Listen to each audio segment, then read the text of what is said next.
Santé Magafrique. Des mots sur les mots et des diagnostics. La santé au Sahel et en Afrique. Maladies, Traitements, soins, protocoles, prévention. Un check-up hebdomadaire de l'actualité médicale en Afrique. Ifriqiya FM, Votre bien-être santé.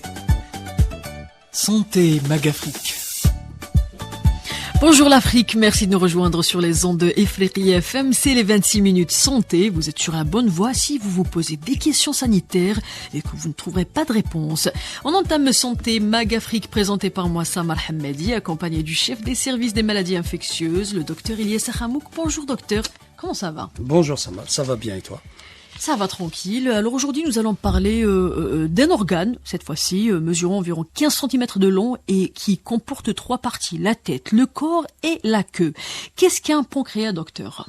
Très bien, on a voulu parler cette fois-ci, pas d'une maladie, mais d'un organe pour enrichir un peu la culture sanitaire de nos auditeurs. Donc le pancréas, dont la véritable prononciation, c'est pancréas.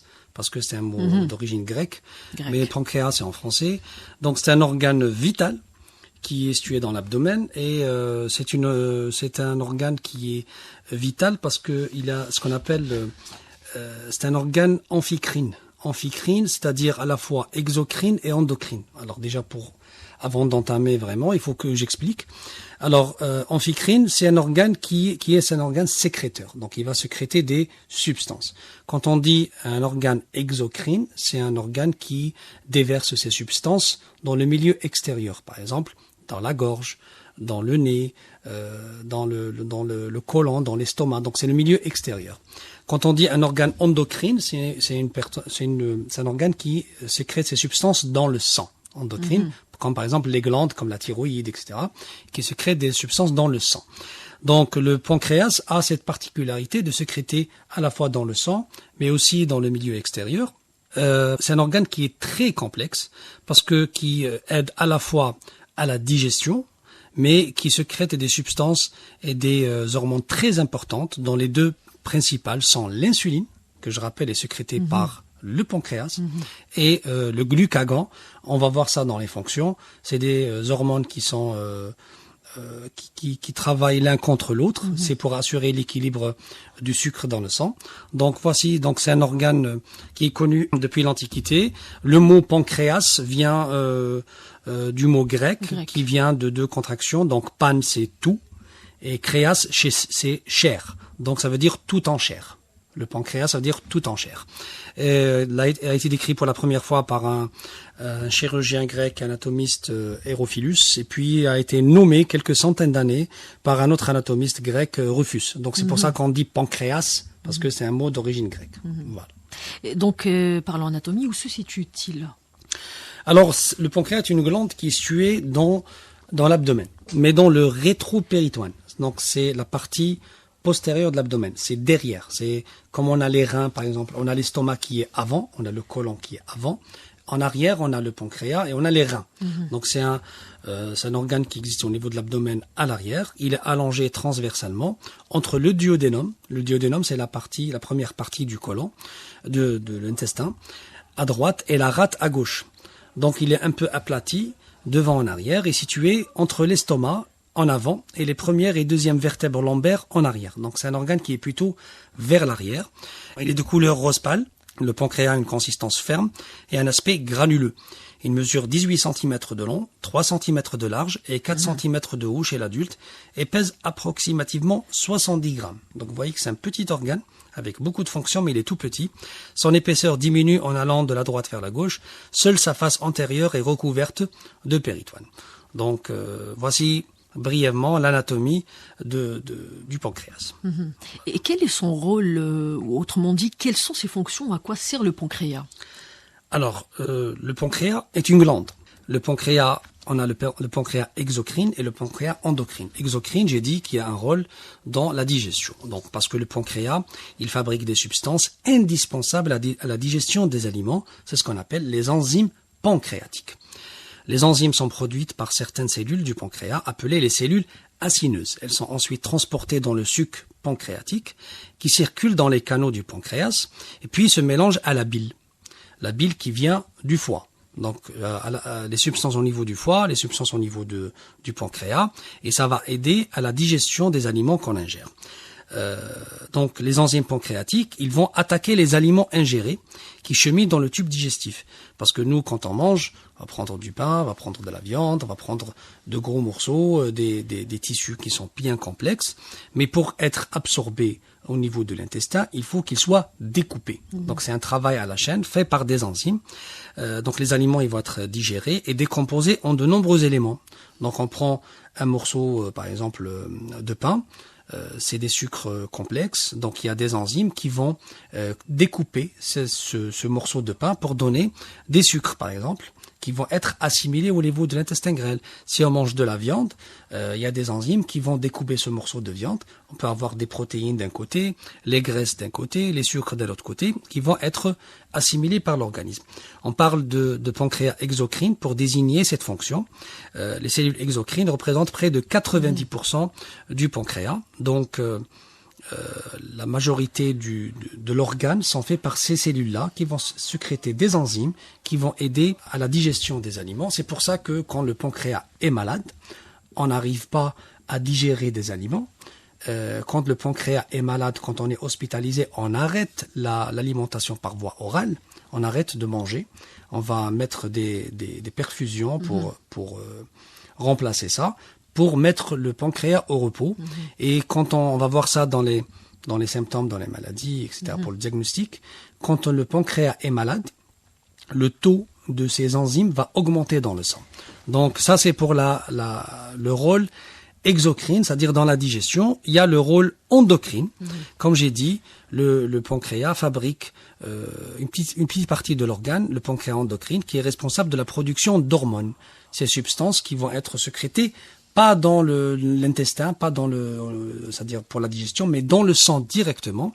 Ce sont 10% des cellules du pancréas qui ont pour fonction de produire des hormones. Il s'agit de cellules très spécialisées, regroupées en îlots, qu'on appelle les îlots de Langerhans, qui sont répartis dans tous les pancréas et qui va induire ces produits qui vont réguler la glycémie. Donc, elles vont réguler le sucre dans le sang. Donc, il s'agit de la première hormone qui est très connue, qui est l'insuline. Donc, le pancréas, il va sécréter de l'insuline. L'insuline, c'est quoi sa fonction? C'est diminuer le sucre dans le sang en faisant augmenter son absorption au niveau des muscles, par exemple, ou bien son élimination. Donc, l'insuline, qui est une hormone qui fait diminuer le taux de sang. C'est pour ça que quand notre pancréas est malade, il diminue sa sécrétion d'insuline et on a notre glycémie qui apparaît et on a un des types du diabète.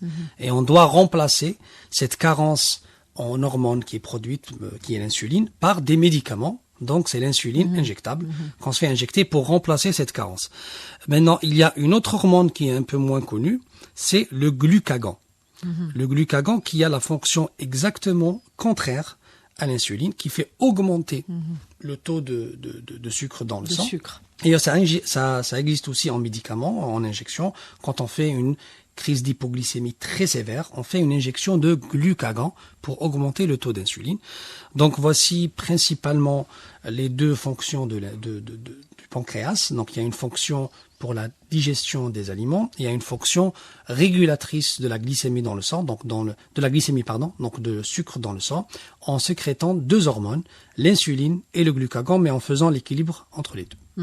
Et donc maintenant, comment savoir si notre pancréas est malade ou en bonne santé? Quels sont les signes? D'abord, quels sont les signes qui n'alertent pas, c'est-à-dire de bonne santé? Alors, le pancréas est un organe qui est assez muet, et qui est à la fois très discret, mais qui est très important. Donc, quand on a une douleur à l'abdomen... Qu'est-ce qu'on veut dire par discret? Discret dans le sens où il n'est pas innervé, donc le pancréas ne fait pas mal. On ne se rend même pas compte quand on a mal. Généralement, quand on est malade du pancréas, on ne se rend pas compte du moins au début, parce que c'est pas une douleur qui fait mal. On peut avoir mal au foie, on peut avoir mal à l'estomac, on peut avoir mal aux intestins, mal au cœur, bien sûr, quand on a un infarctus, une crise cardiaque, mais on n'a pas mal au pancréas. Le pancréas, quand il est malade, il ne fait pas de douleur, il ne donne pas de douleur. Par contre, on peut présenter d'autres symptômes. par exemple, des douleurs abdominales, mais qui sont pas en rapport avec le pancréas. On peut avoir des vomissements, des problèmes de digestion. Et là, on doit consulter chez le médecin. Il va faire une échographie pour voir, mais surtout, il va nous demander des analyses sanguines. Parmi ces analyses sanguines, on va doser les enzymes pancréatiques. Donc, les enzymes pancréatiques qui vont être très élevées dans le sang, et ça va induire, c'est-à-dire ça va donner le diagnostic qu'il y a une atteinte au niveau du pancréas. Et là, on peut faire d'autres examens radiologiques, par exemple un scanner, une IRM, qui va montrer qu'il y a un problème au niveau du pancréas. Donc on a le pancréas qui est augmenté de volume, qui est œdémacié, ou bien il y a des zones d'hémorragie, il y a des zones de nécrose au niveau du pancréas, selon les pathologies. Mais on n'a pas un signe spécifique qu'on est malade du pancréas. Je vais vous donner un contre-exemple. Quand on a la jaunisse, donc un ictère, on sait qu'il y a un problème au niveau du foie. Quand on a une douleur au niveau de l'abdomen, un type de crampe, un type de brûlure, on sait que c'est l'estomac. Quand on a le ventre qui est ballonné, quand on a des douleurs, des spasmes, on sait que c'est le côlon. Par contre, pour le pancréas, c'est très difficile. Il n'y a pas un signe qui oriente directement vers le pancréas. Donc, il faut toujours le mettre dans l'esprit qu'il faut explorer un peu plus pour faire le diagnostic d'une atteinte du pancréas. Donc on ne peut pas se rendre de sa santé, on peut pas, il n'y a pas de signe comme ça pour savoir est-ce qu'on est en bonne santé, le pancréas est en bonne santé. Non, on peut pas savoir. On peut même être sans aucun symptôme, mais quand on fait des analyses, on va trouver qu'il y a une augmentation des enzymes pancréatiques, donc qu'il y a donc une pathologie du pancréas. Et malheureusement, et on va en parler à la fin pour ce qui concerne le cancer du pancréas, c'est un cancer qui est très grave et qui est de très mauvais pronostic, parce que vu que on ressent pas le pancréas en général, donc quand il est découvert, généralement il est à un stade très très avancé et généralement le traitement est palliatif. Et justement, dans ce stade très avancé, quels sont les symptômes ? Alors pour les symptômes, on va parler en premier de la pancréatite aiguë. Ça c'est. D'abord, pancréatite, c'est quoi ? Alors pancréatite, c'est une inflammation du pancréas. Donc c'est l'inflammation. C'est l'inflammation du pancréas. Ses principales causes sont des calculs biliaires, donc des calculs qui viennent de la vésicule biliaire et qui vont se déplacer, qui vont boucher l'un des conduits pancréatiques. Donc ça va faire comme un barrage pour l'écoulement des sucs pancréatiques, des enzymes pancréatiques, et ça va donner une inflammation du pancréas. Il y a aussi d'autres causes comme la consommation excessive d'alcool. Un excès en aliments gras qui peuvent provoquer une augmentation des acides gras dans le sang et une hausse anormale de taux de calcium. Et il y a la prise de certains médicaments qui peuvent induire une inflammation du pancréas, donc une pancréatite. Donc les patients et patientes touchés par une pancréatite aiguë souffrent le plus souvent de violentes douleurs autour du nombril, pouvant irradier jusque dans le dos. Donc c'est une douleur qui est assez vague, qui est assez sourde, qui n'oriente pas vers le pancréas. On a juste une douleur abdominale un peu inhabituelle. Donc on peut pas savoir que c'est le pancréas. Il faut vraiment explorer. On peut avoir de la fièvre, on peut avoir des nausées, des vomissements. Et le diagnostic, comme j'ai dit, on dose les enzymes pancréatiques dans le sang. On va voir que c'est augmenté. C'est comme pour l'inflammation du foie, qu'on appelle l'hépatite. On va trouver les enzymes hépatiques élevées dans le sang. Là, les enzymes pancréatiques, ils sont augmentés dans le sang. Donc là, on sait qu'il y a une atteinte hépatique. Ce qu'il faut faire, il faut faire un scanner. Le scanner peut être normal, comme il peut montrer une augmentation de la taille, comme il peut montrer un œdème au niveau du pancréas, comme il peut montrer une nécrose, carrément, une nécrose d'une partie du pancréas. On peut même se surinfecter et donner une infection du pancréas. Et là, souvent, le traitement, il est à la fois médical et à la fois chirurgical. Ça, c'est pour la pancréatite aiguë. On en reçoit quelques cas en urgence, mais c'est des personnes qui souvent sont prises en charge en chirurgie parce qu'il nécessite une surveillance et parfois même un geste chirurgical. Pour la pancréatite chronique, alors pancréatite chronique, c'est une inflammation comme son nom l'indique, qui est chronique, qui dure dans le temps et qui malheureusement va donner des lésions irréversibles au niveau du tissu du pancréas. et elle va altérer bien sûr ses fonctions à la fois digestives et hormonales. Les principales causes sont la consommation d'alcool régulière et excessive. Donc il y a un effet sur le foie, mais un effet sur le pancréas. Le tabagisme de longue durée. Et puis il y a des facteurs génétiques et certaines maladies chroniques, notamment inflammatoires. Malheureusement, le diagnostic est très très complexe parce qu'on peut faire des analyses biologiques qui peuvent être normales, on peut faire des examens radiologiques au début qui sont normaux, mais à la fin, il y aura des complications. Donc, on a une altération du pancréas. Et selon la pathologie, le traitement diffère. Donc, voici pour les deux principales causes de pathologie du pancréas, à savoir la pancréatite aiguë et la pancréatite chronique. On va parler après du cancer du pancréas qui est vraiment plus grave. Un stade très avancé. Donc, il y a qu'en cas où il y a que dans le cas où le stade est très avancé qu'on peut s'en rendre compte.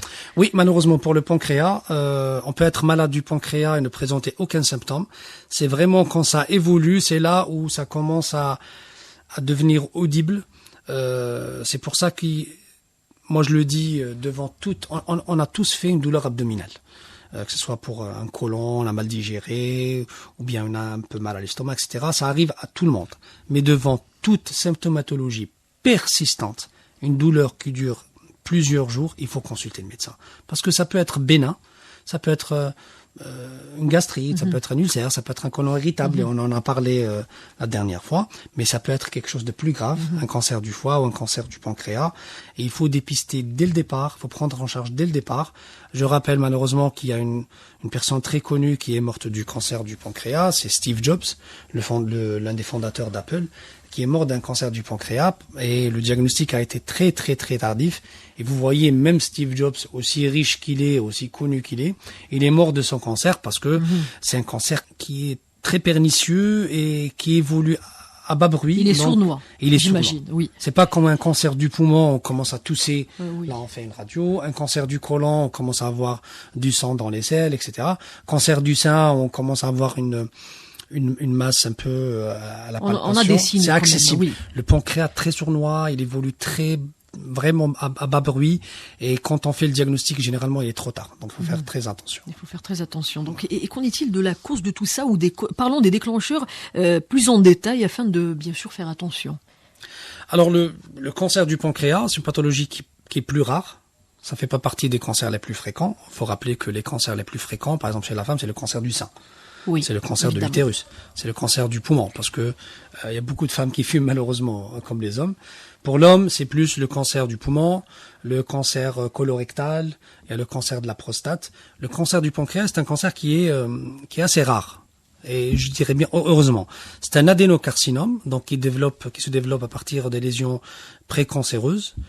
C'est surtout quand on fait des kystes du pancréas. Quand on fait des kystes du pancréas, ça peut se développer après quelques années en cancer du pancréas. Les facteurs de risque principaux sont l'âge. C'est un cancer qui touche plus des personnes âgées que des jeunes. La consommation d'alcool. La pancréatite chronique qui n'est pas prise en charge, parce que vous savez très bien que dans le corps, l'inflammation, plus elle est chronique, plus elle peut induire des cancers, peu importe l'organe. Et le tabagisme et l'obésité. L'obésité, elle augmente le risque de faire un cancer du pancréas.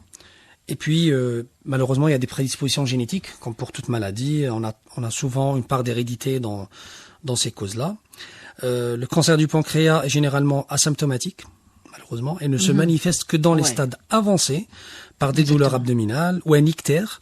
Et quand on fait un ictère, c'est plus en rapport avec une extension du cancer du pancréas à d'autres organes.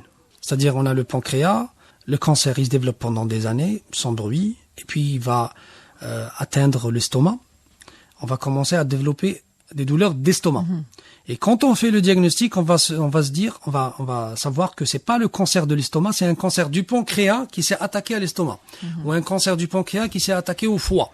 Donc c'est pas le pancréas lui-même qui s'exprime, c'est plus d'autres organes qui sont touchés après.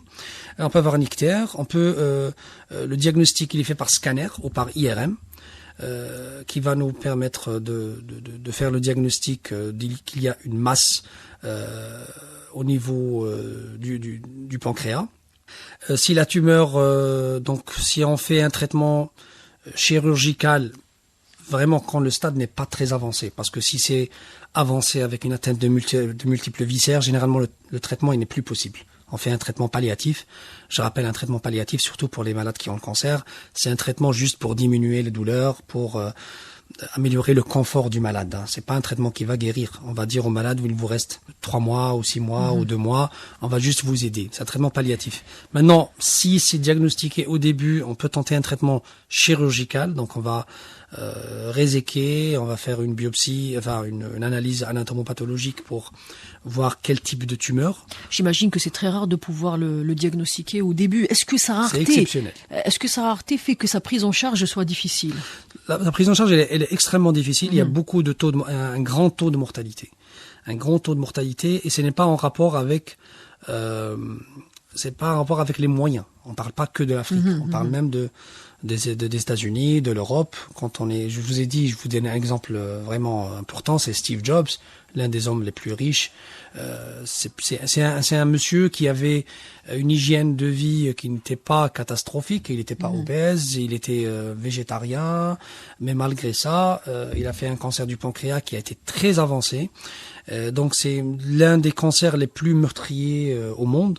Je vous ai dit, quand on arrive à traiter par voie chirurgicale et trouver quel type de tumeur, on peut donner une chimiothérapie assez agressive, mais généralement c'est très très compliqué de prendre en charge un cancer du pancréas. C'est pour ça que on va voir ça dans la prévention.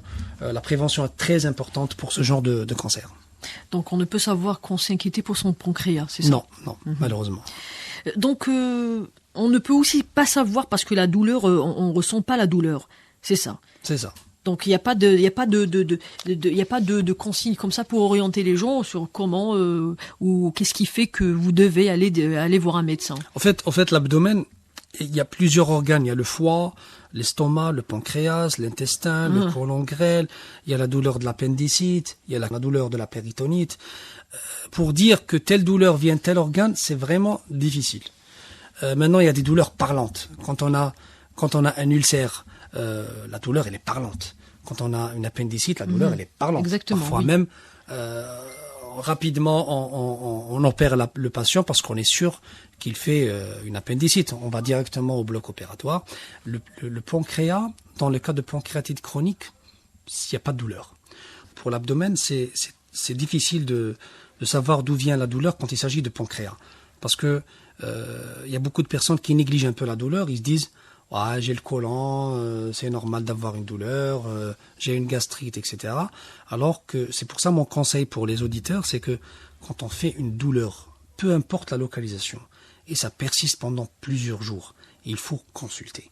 Même si la douleur n'est pas très gênante, même si c'est pas très grave, mais il faut consulter parce que un médecin spécialiste ou un médecin généraliste peut vous dire ok, normalement il n'y a pas de problème, mais vaut mieux faire un scanner, vaut mieux faire tel test, etc. Et là, on découvre, quand on voit les enzymes pancréatiques très élevées, on se dit, ah, vous faites peut-être une pancréatite. Maintenant, la pancréatite aiguë, je vous ai dit, on arrête l'alimentation par voie orale, la patiente ne mange plus, ne boit plus, parce que pour mettre le pancréas au repos, elle va être alimentée par perfusion. On va donner des médicaments pour diminuer l'inflammation. En cas de pancréatite chronique, on va voir quel est le problème. Est-ce que c'est le foie? Est-ce que c'est un calcul? Est-ce que vous consommez beaucoup de gras? Malheureusement. Et puis, si c'est un cancer du pancréas au début, on peut quand même tenter une prise en charge. Et si c'est vraiment pris en charge au début, on peut avoir des chances de guérir. Justement, comment traiter ou que prescrivez-vous à une personne qui représente un pancréas malade en cas où le diagnostic est fait? Premièrement, les règles d'hygiéno-diététique. Généralement, pour les pathologies de l'abdomen, on se nourrit mal, on est en surpoids, on consomme de l'alcool, on a un problème au niveau du foie. Donc déjà, en premier, il faut améliorer son hygiène. Parce que vu que le pancréas, il aide à la digestion, il faut déjà améliorer sa nourriture, sa nutrition. Il faut manger équilibré, et ça je le dis pour toutes les maladies bien pratiquement. Parce que l'assiette de l'être humain est son premier traitement. Donc il faut manger équilibré. Et quand je dis équilibré, ça ne veut pas dire que manger que de la salade, mais manger des féculents, un tiers de féculents, un tiers de la salade, un tiers de protéines, bien sûr quelques graisses, du sucre en quantité réduite. Et voilà, ça c'est le premier. Deuxièmement, le tabac, il faut le bannir parce que le tabac, il faut rappeler, ça donne cancer du poumon, cancer de la langue, Le cancer tabac, des l'alcool. gencives, cancer de la vessie, Oui. cancer de l'estomac. Tout ça, c'est le Exactement. tabac. Hein. Oui, Ça, oui. c'est le tabac. Ouais, ouais. L'alcool, il faut le bannir aussi parce que ça induit un problème hépatique, ça peut donner du cancer du foie, du cancer du pancréas. Ça, c'est en premier. Il faut juste rappeler à la fin que vu que le pancréas, il synthétise l'insuline, si le pancréas est malade, on peut devenir diabétique. Donc ça fait partie des complications du pancréas et on en a parlé du diabète parce qu'il y a des mécanismes aussi qui sont en dehors du pancréas, mais il y a des mécanismes au niveau du pancréas. Donc le pancréas, pour résumer, pour conclure, c'est un organe vital qui est assez méconnu, qu'il faut le protéger. Comment le protéger? Éviter l'alcool, éviter le tabac, manger équilibré. Et bien sûr, quand on a une douleur qui est inhabituelle, une douleur Ça qui entre dure, aussi dans les préventions, j'imagine. bien sûr, dans la prévention, quand on a une douleur qui est inhabituelle, une douleur qui persiste, il faut consulter. Il faut pas dire non, c'est rien, j'ai le côlon, j'ai l'estomac, etc. Il faut avoir un bon régime équilibré et surtout éviter les produits toxiques comme l'alcool et le tabac. Donc notre sujet du jour, c'était le pancréas ou le pancréas. Merci docteur pour ces réponses et ces informations. C'était le docteur Ilyas Khamouk avec vous, chef de service des maladies infectieuses. Nous sommes arrivés à terme de ce numéro. Notre rendez-vous se renouvelle mercredi prochain. D'ici là, prenez soin de votre santé et de votre communauté.